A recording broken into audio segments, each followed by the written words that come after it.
Digdi kita sa part po kang Department of Education sa mga paratukdo and even sa lado kan mga empleyado kan gobyerno. Kasi iningani pong mga paratukdo and mga empleyado kan gobyerno, kan DepEd, pwede na pong mag-apply nin wellness leave. So hinanyugunta ang nakaulay ta dyan mga kabombo si Attorney Salvador Bogs Pilingon, Division Information Officer kan DepEd Camarines Sur. Ay oo, Bombokier, meron tayong wellness leave at yan ay na-issued na ng Civil Service Commission, and nung nakaraang address ngayong February, nagpalabas na rin ng DepEd Order number 2, Series 2026 ang kagawaran para naman sa implementation ng wellness leave. So, Civil Service plus DepEd, parehas na nag-issued ng order para sa para sa wellness. Kaya okay na siya. Ang ating mga kawani ng gobyerno kasama ang mga guro ay maaring mag-avail ng wellness leave.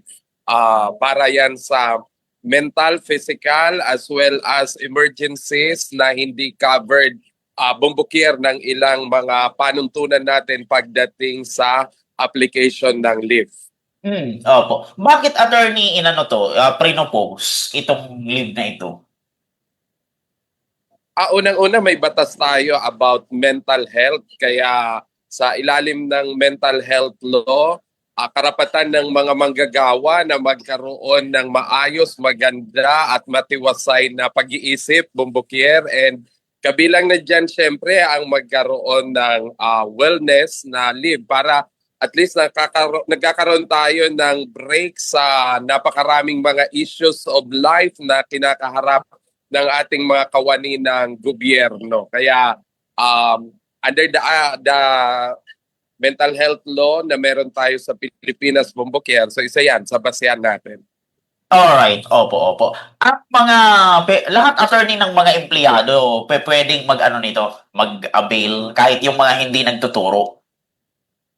Ay oo, ang wellness leave ay covered both national as well as yung mga nandito sa sa mga divisions at iba-ibang klase din ng posisyon, permanent, temporary, casual, coterminous, pwedeng mag-apply ng wellness leave. So long as they are qualified, Bombokier, under the policy, lahat ay pwedeng mag-avail ng wellness leave. Opo. Ano attorney ang pagkakaiba ng wellness leave sa ibang mga leave? Like sick leave, vacation leave, and kung ano-ano pang mga leave, attorney? Dito kasi Bombokier sa DepEd, very unique talaga ang pagdating sa leave. Ang mga teachers, alam naman natin ang mga teachers wala silang sick leave, wala din pong vacation leave teachers. Unlike sa mga non-teaching personnel na merong vacation saka sick leave.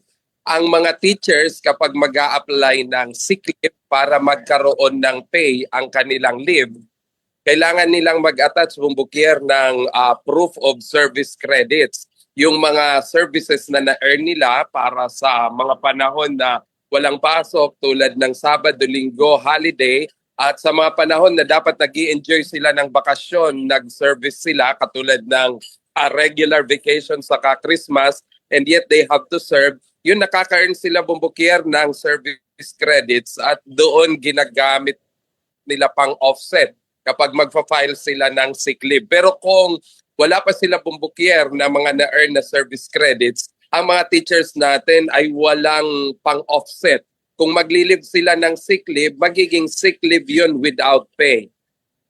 Doon naman sa vacation, Bombokier, since ang mga guro ay merong sweldo kapag bakasyon, so yun, kumbaga doon sila parang binayaran ng ating equivalent ng vacation leave. Kaya ang mga guro na nagsiserve kapag bakasyon, entitled sila ng service credit. So, wala po kasing ganoon na, unlike naman sa mga Bombokier na merong 15 days sick leave, 15 days na vacation leave. Pero dito sa wellness, hindi na po ito cover noon. Hindi siya kabilang sa sick leave, hindi rin siya kabilang sa sa vacation.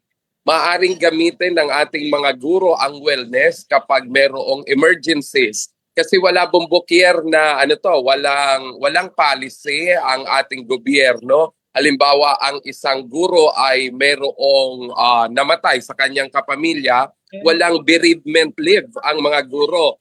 So therefore, kung sila ay maglalamay, for example, sa kanilang kapamilya, magiging absent 'yon dahil hindi nila 'yon maigagamit yung kanilang mga service credits para mag-file ng leave kasi hindi naman siya magkakategory as sick or iba pang mga leave kasi wala nga 'yon. So itong wellness leave, Bumbukier, maaari na nilang gamitin para sa mga cases of emergency so pag sinabi nating mga emergency, Bumbukier, yung mga beyond the control natin bilang mga tao na nangyayari sa ating mga buhay. So pwedeng gamitin yon up to 3 days na sunod-sunod, Bumbukier. Pwedeng gamitin ng ating mga kawani, lalo ng mga guro, yung kanila pong wellness leave. Although, Bumbukier, ang buong wellness leave ay 5 araw sa isang buong taon, pero pwede lang yun gamitin ng mga guro intermittent or hindi pwedeng tuloy-tuloy. Kung tuloy-tuloy, maximum of 3 days at mapuputol siya doon, kailangan niya ng mag-reinstate. Then yung other 2 days na wellness, pwede niyang gamitin later part. Hindi pwede yung sunod-sunod na 5 araw ng wellness. Sa inyo, sa DepEd Capsur, meron na bang mga nag-file ng wellness leave? Since Bumbukier, nung Biyernes pa lang yung ating DepEd order nung 13 bago tapos Sabado na kasi nung 14. So kahapon pa lang, Bumbukier, yung ating kumbaga first day ng implementation ng wellness. So baka ngayon ay unti-unti nang nagkakaroon ng pag-apply ng wellness leave ang ating pong mga empleyado at mga kaguruan natin sa lato sa may parte ng Camarines Sur. Alright, opo. Paano, attorney, kung halimbawa hindi nagamit yung wellness leave ngayong taon? Next year, magiging 10 na, attorney, yung leave.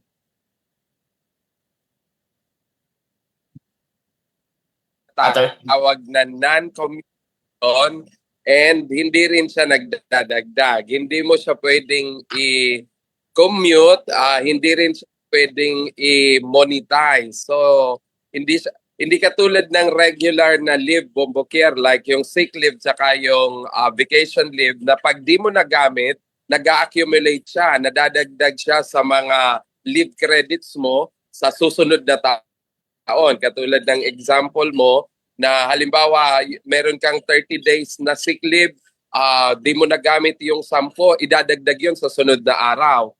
Pati na rin yung vacation leave mo. Pero dito sa wellness, non-commutation siya, hindi mo rin siya pwedeng i-monetize. So hindi siya ma-equivalent sa pera, hindi rin siya pwedeng idagdag sa susunod na taon. Kaya ang ating advice sa ating mga at iba pang kawani ng gobyerno, kung kinakailangan na gamitin ang wellness leave, gamitin natin yan sa loob ng isang buong taon kasi ma-expire po iyan, Bumbukier, at hindi mako-commute, hindi rin ma-monetize. Opo, so dapat pala, attorney, kung may wellness leave na, gamitin talaga. Hindi pwedeng hindi gamitin ngayong taon. Meron naman kasi tayong mga very dedicated na mga empleyado at guro na kahit may mga lagnat, hindi iniiwan ang kanilang mga mag-aaral, ang mga estudyante nila, at hindi rin nagli-live sa isang buong taon. At meron tayong mga empleyadong ganoon na amidst of the fact na merong nararamdamang di maganda sa katawan, pinipilit pa rin pumasok, kaya walang naitatalang pagliban sa klase, so wala ring leave. Kaya kahit yung 5 days na yan na wellness leave, Bumbukier, ang mga teacher talaga ay hindi nagli-leave, baka di pa yan magamit, maging ng ibang kawani natin sa pamahalaan. Opo. Paano, attorney, kung halimbawa may task pa yung teacher na hindi niya pa natatapos? Pero dun sa date na pinay niya, dun siya mag-wellness leave. Pwede ba yun, attorney?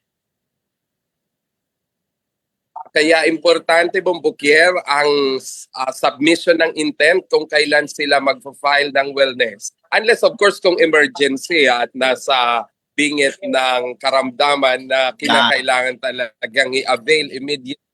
Pero ayon sa panuntunan na ipinalabas ng Civil Service sa kanang Department of Education, ang wellness ay kailangang pagplanuhan. Ibig sabihin, kailangang naka-schedule.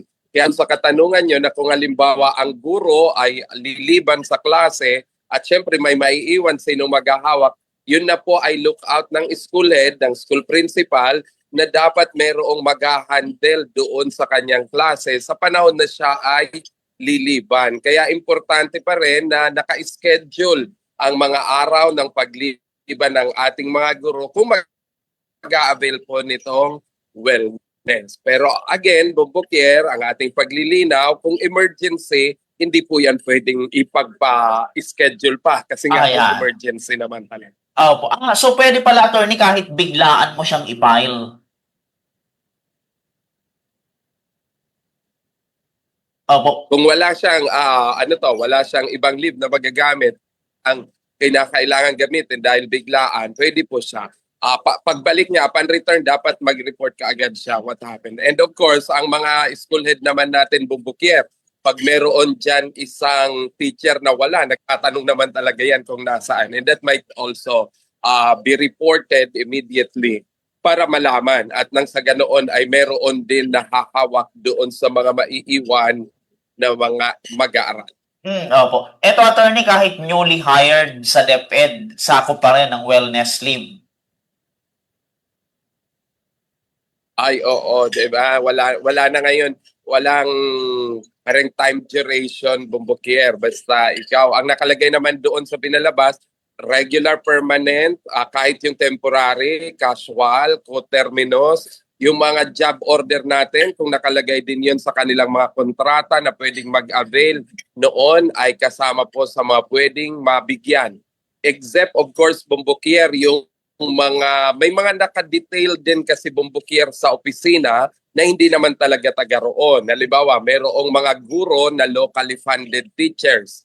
Pero dahil sila ay sinisweldohan ng LGU, hindi po sila pwedeng mag-avail ng wellness doon sa DepEd. Kasi yung kanila pong mga kontrata or yung memorandum of agreement ay doon sa kanilang original na opisina, katulad halimbawa ng lokal na gobyerno kung saan sila originally naka-attach. So kung dito sila sa DepEd pinadala kasi dito sila naka-deploy at nagtuturo sa isang pampublikong paaralan sa ilalim ng kontratang yon, doon po sila dapat mag-a-avail sa kanila pong mga agency or LGU, hindi po sa DepEd. Ayon po yan sa DepEd Order number 2, Series of 2020.